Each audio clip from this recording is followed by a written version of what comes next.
Arrasateko aniztasun maila osatzen duten 18 eragileek aurkeztu dute eguenean hasiko den eta maiatzaren 30ean amaituko den aniztasunaren hilabetearen egitaraua. Aldarrikapena izango du erdigunean eta era guztietako ekintzak antolatu dituzte adin guztietako herritarrei zuzenduta.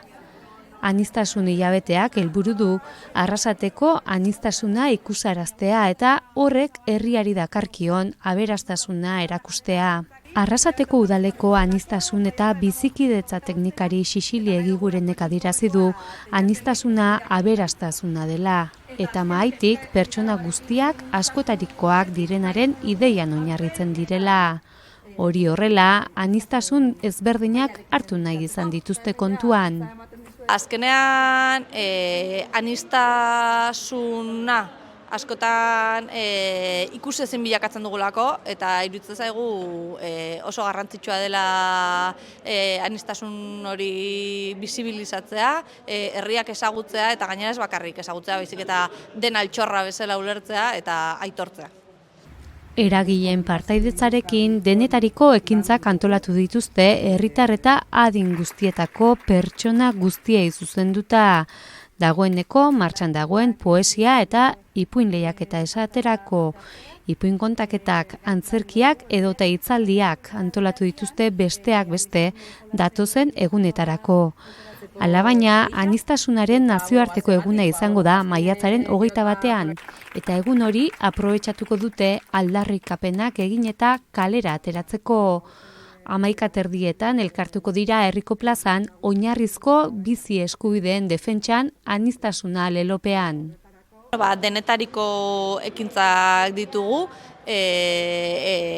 adibidez Amerika Elkarteak ipuin eta poesia lehiaketa antolatu du ikastetxeetan, bestalde aniztasun mailak berak komunikazio irisgarria proiektuaren aurkezpena egingo du, baina bai guretzat aurten garrantzitsua izan dela oinarrizko eskubidea sufritzen ari diren eraso eta atzederakadaren aurrean aldarrikapenak ere gune zentrala hartzea eta horregatik elkarretaratzea ditu dugu, maiatzak 21, goizeko 11:30 herriko plazan eta dei egiten dugu bertara joatea.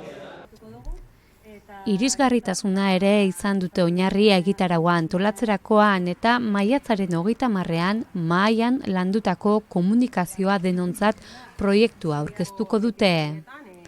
Aniztasunaren hilabetearen aurkezpenaren baitan, aniztasun mahaiaren irudi berriak ere argia ikusi du eta adierazi dute indartsu daudela. Indartsu gaudela uste dugu, horregatik pozik gaude. Nik uste dute irudiek ere esaten dutela, ez?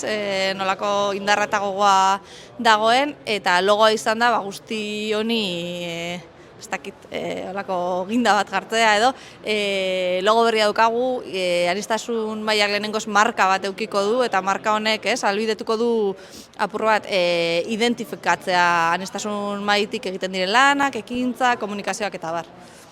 Egitaraua aurkeztuta herritar guztiei aniztasunaren hilabetean parte hartzeko dei egin diete.